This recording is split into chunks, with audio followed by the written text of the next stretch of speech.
آج ہم William Cooper کی کتاب تاریخ نفسیات اور ہیرا پھیری، اس سے جو مواد ہمیں ملا ہے اس پر ذرا گہرائی میں بات کریں گے۔ جی مقصد یہ ہے کہ انسانی رویے کے کچھ چھپے ہوئے پہلو ہوتے ہیں، قائل کرنا، کنٹرول کرنا، ان طریقوں کو سمجھا جائے بالکل۔ اور یہ جاننا بھی کہ یہ سب کیسے ہوتا ہے۔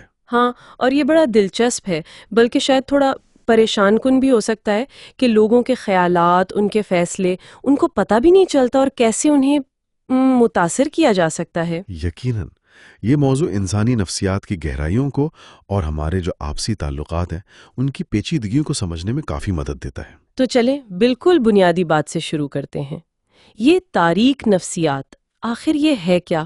کیا یہ کوئی باقاعدہ فیلڈ ہے؟ دیکھیں، کتاب اس کو اس طرح سے بتاتی ہے کہ یہ ان نفسیاتی ٹیکنیکس کا مطالعہ ہے جو دوسروں کو کنٹرول کرنے یا ان سے اپنی بات منوانے کے لیے استعمال ہوتی ہیں۔ اچھا۔ جیسے ہیرا پھیری ہو گئی، زبردستی، قائل کرنا، دھوکہ دینا، یہ سب اس میں آتا ہے۔ ٹھیک۔ اور اہم بات یہ سمجھنی ہے کہ یہ جو صحت مند اثر و رسوخ ہوتا ہے نا، ہاں، اس سے یہ بالکل مختلف چیز ہے۔ کیسے؟ مطلب کیا فرق ہے؟ دیکھیں، صحت مند اثر و رسوخ میں عام طور پر شفافیت ہوتی ہے، آپ بتا کر سمجھا کر اثر انداز ہوتے ہیں، لیکن تاریخ نفسیات میں اکثر چھپے ہوئے طریقے ہوتے ہیں، چالاکی ہوتی ہے، اور مقصد دوسرے کی قیمت پر اپنا فائدہ حاصل کرنا ہوتا ہے۔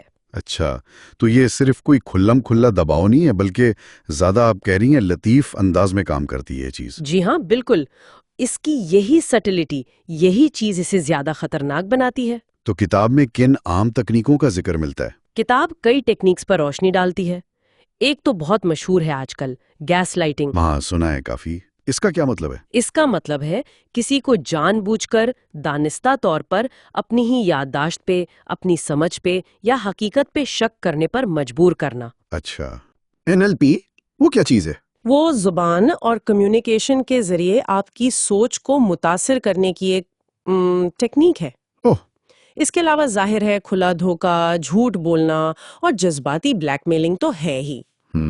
یہ ساری ٹیکنیکس نا انسان کی جو بنیادی نفسیاتی کمزوریاں ہوتی ہیں ان کا فائدہ اٹھاتی ہیں، جیسے کہ؟ جیسے تسلیم کیے جانے کی خواہش کہ لوگ ہمیں مانیں یا جھگڑے سے بچنے کی کوشش، ان چیزوں کا فائدہ اٹھایا جاتا ہے۔ یہ جاننا کہ ایسی ٹیکنیکس ہیں یہ تو ٹھیک ہے، لیکن یہ جو لوگ ہوتے ہیں جوڑ توڑ کرنے والے، وہ اصل میں انہیں استعمال کیسے کرتے ہیں؟ مطلب وہ اپنے ہدف کو کیسے پہچانتے ہیں یا سمجھتے ہیں؟ کتاب کے مطابق یہ لوگ اکثر نفسیاتی پروفائلنگ میں کافی ماہر ہوتے ہیں۔ پروفائلنگ؟ جی، وہ غیر محسوس طریقے سے باتوں باتوں میں آپ کی کمزوریاں، آپ کے جذباتی محرکات کیا ہیں، آپ کے خوف کیا ہیں، آپ کا رویہ کیسا ہے، جی۔ ان پیٹرنز کو سمجھنے کی کوشش کرتے ہیں۔ اچھا۔ مقصد صاف ہوتا ہے، ان کمزوریوں کا مؤثر طریقے سے استعمال کرنا۔ انہیں پتہ ہوتا ہے کہ کون سی بات، کون سا عمل آپ سے وہ رد عمل نکلوائے گا جو وہ چاہتے ہیں۔ یہ تو کافی منصوبہ بندی والی بات لگتی ہے، حساب کتاب لگا کر۔ جی، اکثر ایسا ہی ہوتا ہے۔ تو ایسے میں ایک عام انسان خود کو کیسے بچائے؟ کیا کتاب میں کوئی عملی مشورے ہیں کہ ان علامات کو پہچانا کیسے جائے؟ ہاں بالکل ہیں، کتاب اس پر کافی زور دیتی ہے۔ کچھ عملی مشورے یہ ہیں کہ آپ ایسے رویوں کو پہچاننا سیکھیں جو آپ میں مسلسل جرم کا احساس پیدا کریں۔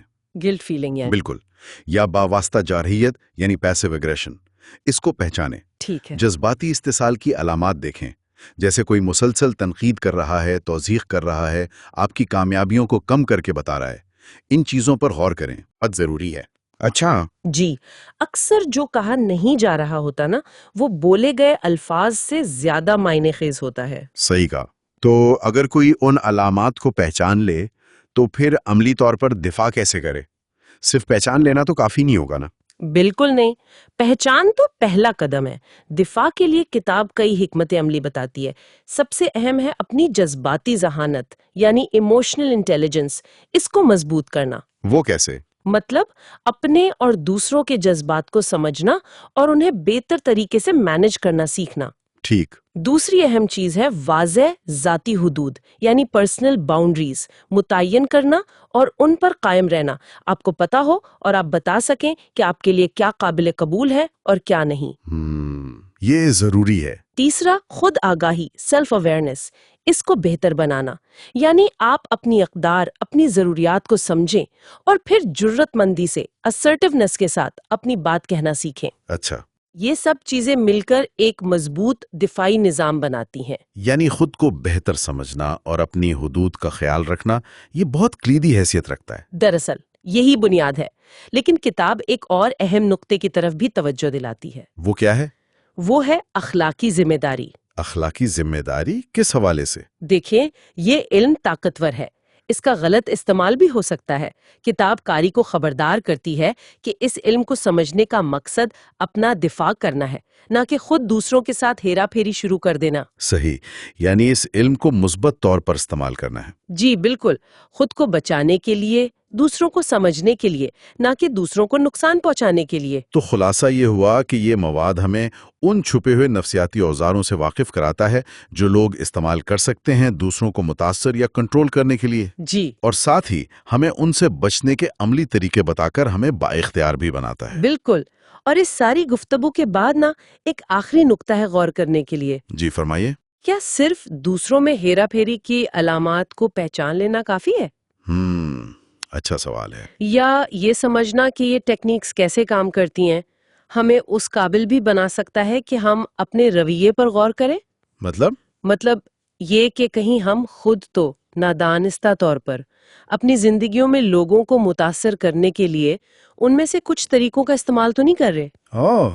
یہ تو گہری بات ہے، خود احتسابی کی طرف اشارہ ہے۔ جی، یہ خود شناسی کا ایک بہت اہم سوال ہے جو اس علم سے جڑا ہوا ہے۔